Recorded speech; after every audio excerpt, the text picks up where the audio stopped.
మళ్ళీ అందరికీ నమస్కారం. This is teacher welcome back to prelims specialist. పేరుకి ట్రిక్స్ అయిన దానికి ఒక పద్ధతి పాడుంది. ఎస్, వాండర్ గారు మళ్ళీ మనకి ట్యాబ్ ఇచ్చేశారు. ఇచ్చేసిన తర్వాత చూసారా ఎన్ని కష్టాలు. మీ వాయిస్ క్లారిటీ ఎక్కువ ఉండాలి అని చెప్పి నా ట్యాబ్ను వదిలేసి ఐప్యాడ్ని పట్టుకోవడం కోసం ఐప్యాడ్ బెటర్ వెర్షన్. ఇక మొదలదాం. 21 with reference to history of India. మళ్ళీ ఈసారి హిందీ ఉండదు, మళ్ళీ back to Telugu. With reference to history of India, consider the following pairs. Aurang in charge of treasury of the state. To be frank, నాకు తెలీదు. Bania Indian agent of East Indian Company. వాళ్ళు usually Banias డబ్బుల కోసం ఏదైనా చేస్తారని తెలుసు, but agent of East Indian Company నాకు doubt. Wait చేద్దాం. Mirasdar designated revenue payer to the state. Revenue payer, revenue కట్టేవాళ్ళు కూడా తెలుసు. కట్టేవాడు ఓకే. మిరాజ్దార్ తీసుకునేవాడు అంటే మిరాజ్దార్ జమీందార్ అని అనుకోవచ్చు, but designated revenue to be frank చాలా బుకిష్ ఉంది. సో ఇది కరెక్ట్ అనుకుంటున్నాను. Yes, designated revenue bookish. So this I thinking as bookish. Banias నాకు తెలీదు, but I'm thinking as guess. Aurang I'm not sure, so I will go for 3లో 2. Usually all the above వెళ్ళను. So 21, 2 and 3 మనం ఇక్కడ be పెడుతున్నాం. Official answer check చేద్దాం. ఇది ఆడిపోయింది, అది మళ్ళీ ఓపెన్ చేయాలి. నెక్స్ట్ సాయి మీరేం పెట్టారు ఆన్సర్ ఇందులో? సేమ్ బాంబే. సాయి గారు కూడా బాంబే పెట్టారా? అఫీషియల్ ఆన్సర్ ఎన్నో క్వశ్చన్ ఇది? 21 బాంబే. బాంబేనే. ఎస్. నెక్స్ట్ 22. 22 మళ్ళీ ఆప్షన్స్ వేయాలి. Prepare for the worst. 2023 style prepare అవ్వండి. ఓన్లీ 1 పేర్, ఓన్లీ 2 పేర్, ఓన్లీ 3 పేర్. ఇంకా అది కాకుండా ఏదైనా రావచ్చు. మనకు పద్ధతి ఉంది. పద్ధతి పేరు ఫస్ట్ ఇన్స్టింక్ట్, సెకండ్ నాలెడ్జ్, తర్వాత ట్రిక్. ఫస్ట్ ఇన్స్టింక్ట్స్ అప్లై చేయాలంటే ఫస్ట్ మీరు క్వశ్చన్ చూడగానే ఒక స్టేట్మెంట్ చదవగానే కూడా అనిపించింది దాన్ని ఇన్స్టింక్ట్ అంటారు. అది కామన్ సెన్స్ అంతా ఏదైనా అవ్వచ్చు, అది రైట్ రాంగ్ అని చెప్తుంది, అది ఇన్స్టింక్ట్ అంటారు. నాలెడ్జ్ అని మీకు పక్కా తెలిసిందని నాలెడ్జ్ అంటారు. ఈ ప్రాసెస్ మళ్ళీ చెప్తున్నాం. దాన్ని గట్టిగా ఫాలో అవ్వండి. దమ్ము ఉండాలి మీకు ఫాలో అవ్వడానికి. 22 with reference to religious history. Consider the following statements. Sthaviravadins belong to Mahayana Buddhism. To be frank నాకు తెలీదు. Lokottaravadin belong an offshoot bookish offshoot of Mahasangika of sect of Buddhism. Reverse కూడా చేయొచ్చు, first second I'm not sure, but still wait. The deification of Buddha by Mahasangikas fostered the Mahayana Buddhism. Sthaviravadin belong to Mahayana. To friend నాకు తెలీదు. I going for ఈ రెండు correct అనుకుంటున్నాను. First నాకు ఎందుకో belong to usually అంటే మహాయాన తీసేసి ఈయన ఈజీగా మార్చేవచ్చు, అది అంటే రాంగ్ ఈజీగా పెట్టచ్చు. I'm not sure. అండ్ ఇది బుక్కిష్గా ఉంది. డైఫికేషన్ బుద్ధ బై మహాసాంగికాస్ ఫాస్టర్డ్ ఇది కూడా బుక్కిష్గా ఉంది. డైఫికేషన్ డెఫికేషన్ కాదు అది. రెండు. సో ఐ 3లో 2 ఏం తెలియకపోయినా సరే. సో ఇక్కడ ఏం పడదాం? 2 and 3 బి పడదాం. 2 and 3 బి. అఫీషియల్స్ కూడా బిఏ. ఎందుకంటే మహా ఫర్ ఎగ్జాంపుల్ అది బిలాంగ్స్ టు అక్బర్ అను, అక్బర్ని తీసి బాబర్ ఈజీ పెట్టచ్చు, అసలు హుమైన్ ఈజీ పెట్టచ్చు. అంటే ఇప్పుడు ఎగ్జామినర్ మైండ్ సెట్ ఆలోచిస్తే వాడు రాంగ్ పెట్టడానికి అంటే కష్టం. అవును. The toughest thing to do is make the wrong option. Correct option పెట్టిన ఏమైనా బుక్ నుంచి లేపేయచ్చు. ఫర్ ఎగ్జాంపుల్ 2 seconds ఈజీగా లేపాడు. సో అది. Next 23. Which of the following statements correctly explains the impact of Industrial Revolution on India? First half of 19th century అంటే 1850 వరకు. Indian handicrafts were ruined. Of course. అయ్యుండొచ్చు. Machines were introduced in Indian textile. అబ్బో అని cinema లేదు. British ఎందుకు ఇచ్చేస్తారు textile machines technology అని. Railway lines were laid in many parts. వచ్చింది 1853 56 అనుకుంటా. Pune maybe Pune to Thane something. So అదేది కాదు. Heavy duties were imposed on the imports of British manufacturers. Heavy duties వాళ్ళ దాని మీద మన దాని మీద వాళ్ళ దాని మీద ఎందుకు వేస్తారు? వాళ్ళైతే ఫ్రీ ట్రేడ్ అగ్రిమెంట్ పెట్టుకుంటారు. అదే కదా, జీరో. పైసలు లేవు. మేము తెచ్చిన దాన్ని మేమే పర్పస్ మళ్ళీ మాకు మేమే పెట్టుకుంటాం. నాలెడ్జ్ కామన్ సెన్స్ అన్ని విధాలుగా. అఫీషియల్ ఆన్సర్ కూడా ఏనే. ఓకే, ఇంకేముందరా? 3 పాజిటివ్ ఉంటుంది, నెగిటివ్ ఉంది. యూజువల్లీ బ్రిటిష్ కొనటేషన్లో అంటే usually first industrial empire negative usually British కదా. బ్రిటిష్ అంటేనే మనకి నెగిటివ్ అనుకో. ఇవన్నీ అంటే మిగతా ఈ 3 ఇవన్నీ ఇప్పుడు మిషన్స్ ఇంట్రొడ్యూస్ చేయడం కానీ పాజిటివ్ రైల్వే లైన్స్ ఇవన్నీ positive. Positive to India. UPSC ప్రకారం బ్రిటిష్ అంటే negative to negative India. To India. So ఇది ఒకటే negative to India. And duty impose చేసినా కూడా మన లోకల్ మార్కెట్ ని ప్రొటెక్ట్ చేయడం అవుతుంది. అదే 24 ఆప్షన్లు ముయ్యాలా, but chronological order, but still option try చేద్దాం. ఇన్స్టింక్ట్ తర్వాత చూద్దాం. Rise of Pratiharas, rise of consider the following events in history of India. Rise of Pratiharas under the king Bhoja, establishment of Pallava power under the Mahendra Varman, establishment Chola power under the Paratha and Pala dynasty under by Gopala. To frank మనకేం తెలీదు, but Gopala అనేది usually నేను last అనుకుంటున్నా. But Pratiharas ఎప్పుడు అప్పుడే కొట్టుకున్నారు ముగ్గురు. ట్రిపార్టెడ్ struggle, ప్రతిహార, పాల అండ్ ఇంకోళ్ళు ఎవరు, అది రాష్ట్రకూట సార్ సంథింగ్. సో వాళ్ళు ముగ్గురు కొట్టుకున్నప్పుడు కాబట్టి చోళ పవర్ బై పరాఠా, మహేంద్ర మనకి ఏమీ తెలియదు. టు బి ఫ్రాంక్ చెప్పాలంటే నేను లైక్ ఈవెన్ టైంలో కూడా గెస్ట్ చేయలేకపోతున్నాను. King Bhoja, Pratihara, Pallava, Chola power by పరాఠా. 2-4 1-4 చూద్దాం ఇంకేసారి మ్యాచ్ అయితే.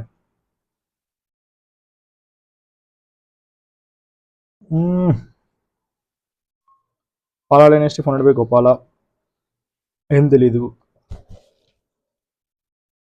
ఆప్షన్స్ ప్రకారం చూస్తే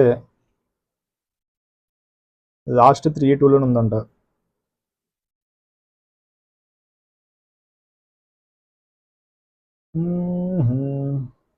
చోళా 2 సార్లు వచ్చారు, బట్ అందులో పరాఠా చోళా ఫస్ట్ దాంట్లో సెకండ్ దాంట్లో మనకు తెలియదు, అనేది మర్చిపోయాం. అంటే లైక్ అంత నాలెడ్జ్ లేదు,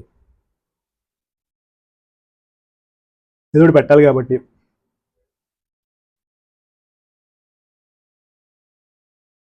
1-4 ఉండాలి. 1-4 అంటే తీసేయి 1-4 అనుకున్నాను. ఇంకొచ్చి 2-4 ఉండాలి. సో ఇంకొక ఫర్ ఇయర్, ఎందుకంటే నా ఇన్స్టెంట్ చెప్పిన ప్రకారం పోతే పోయి కరెక్ట్ అయితే ఉన్నాయి. I'm living out of living, నాకు ఏం తెలియదు. Official answer is C. Okay, మీరు ఎగ్జాక్ట్లీ తెలియదు. ఇది లైక్ అగైన్ చదవాలి, ఇంకా అంతకంటే చేసింది ఏం లేదు. ఇక్కడ ఆప్షన్ లో కూడా కొద్దిగా వెరైటీ ఇచ్చిండు. చాలా. స్టేట్ పీసీఎస్ లో ఇచ్చినా కూడా మనం చేసేవచ్చు. స్టేట్ పీసీఎస్ టైప్ ఇస్తే 2 రెండిట్లో ఏదో ఒకటి అనుకోవచ్చు. 3 బీడీ అవ్వచ్చు, ఏసీ మళ్ళీ ఇక్కడ అవ్వచ్చు. చూడు 1144 ఏంది? 441 రెండు సార్లు. దేనికి ఎక్కువ పక్కా తెలిసినోడే, వీటి గురించి తెలిసినోడే పెట్టిండు. So this is art of living అంట. లివింగ్ కాదండి, లివింగ్ అండి. Next 25. Which are the following pairs defines nature of hundi generally referred to. Hundi, an advisory issued by king to his subordinates. కాదనిపిస్తుంది. హుండీ సమ్ పైసలు సంబంధించి ఉండాలి mostly. A diary to be maintained for daily accounts, పైసలు సంబంధించింది. ఏ bill of exchange, ఇది కూడా కొంచెం పైసకి సంబంధించింది. And order from the feudal lord to his subordinates, ఇది కూడా నాకు ఎందుకు కాదనిపిస్తుంది. ఇది పైసలు సంబంధించింది. హుండీ అంటే మనకు తెలిసిందండి, పైసలు వేస్తాం కాబట్టి హుండీ అవుతుంది. సో ఇది బిల్ ఆఫ్ ఎక్స్చేంజ్ అంటే ఎక్స్చేంజ్ అంటే రిటర్న్ ఏదో రావాలి. Diary to be maintain for daily accounts, I will go for B, ఎందుకంటే రిటర్న్లో మనకి రాదు కదా హుండీలో, అప్పుడు ఆ టర్మ్ వేరేలా ఉండొచ్చు. ఏం తెలియని history single statement B. Official answer is C. Bill of exchange రిటర్న్లో ఏదో వస్తుందంట. ఏమొస్తుంది? నువ్వు డబ్బులు వేస్తే నీకు తిరిగి పుణ్యం వస్తుంది. No one knows. కొన్నిసార్లు కరెక్ట్ అవుతాయి, కొన్నిసార్లు పోతుంటాయి, ఇంకంతే. నేను ఉందా సార్ ఇంకా ఫస్ట్ అయితే రాంగ్, ఇష్యూడ్ బై అంటావు. సో అది ఒకటి మాత్రం తెలుసు, బై అంటావు. అండ్ ఆబ్వియస్లీ నేను ఇది హిస్టరీ సింగిల్ స్టేట్మెంట్ హిందీ అది ఒకటి. Obviously I will go for B. At least I will follow the process if I don't know. కొన్నిసార్లు పోతుంటాయి, ఏం చేయలేం, బట్ అయినా కూడా ప్రాసెస్ ఫాలో అవ్వాలి. Yes. 26. With reference to book Desher Katha written by Sakharam Ganesh Deshkar during the freedom struggle, consider the following statements. Options merely prepare for the worst. It warned against the colonial states' hypnotic conquest of the mind. అయ్యుండొచ్చు, hypnotic conquest book నుంచి లేకుండొచ్చు. It inspired the performances స్వదేశీ street place and inspire ఏమైనా చేయొచ్చు. ఎవరన్నా the use of desh by Doshkar was a specific context of region of Bengal. I don't think so. దేశం అంటేనే మరి అంత నేర కలిగిస్తానే అనుకోలేదు. టు బి ఫ్రాంక్ ఆయన ఎప్పుడు రాసాడో తెలియదు. అవును అప్పట్లో ఆయనకి ఏం దేశం కూడా ఆయనకి తెలియదు, నాకు తెలియదు. అట్లీస్ట్ ఆయనకైనా తెలిసా కూడా నాకు తెలియదు. అవును సో ఎగ్జాక్ట్లీ మళ్ళీ ఇంత Bengali specific. Use of Desh by ఇక్కడ హిప్నోటిక్ కాంక్వెషన్ ఇక్కడ కొంచెం బుక్కిష్గా ఉంది. ఇంకోటి యూజ్ ఆఫ్ దేశ్ బై జుస్కర్ ఏదో ఉంది కదా. బై అంటావా? సరే ఓకే దేశమే ఉంది కావచ్చు కానీ వాళ్ళు ఎవరు దుష్కరా లేకపోతే వేరే వాళ్ళ తెలియదు కదా. Maybe was in specific context of the reason. So మనకు తెలీదు. ఇన్ కేసు తెలియకపోతే 302కి వెళ్తాం. ఇన్ కేసు లేదు అనుకున్నా మనకి ఇన్స్టింక్ట్ చెప్పిన ప్రకారం ఓన్లీ 1 and 2 పెడతాం. అదే it's hypothetic conquest copy కొట్టినాడు, book నుంచి లేపిండు, క్లియర్గా లేపిండు అది. Official answer is also a. Next 27 ఏం తెలిపోతుంది 4-2 బట్ స్టిల్ చూద్దాం.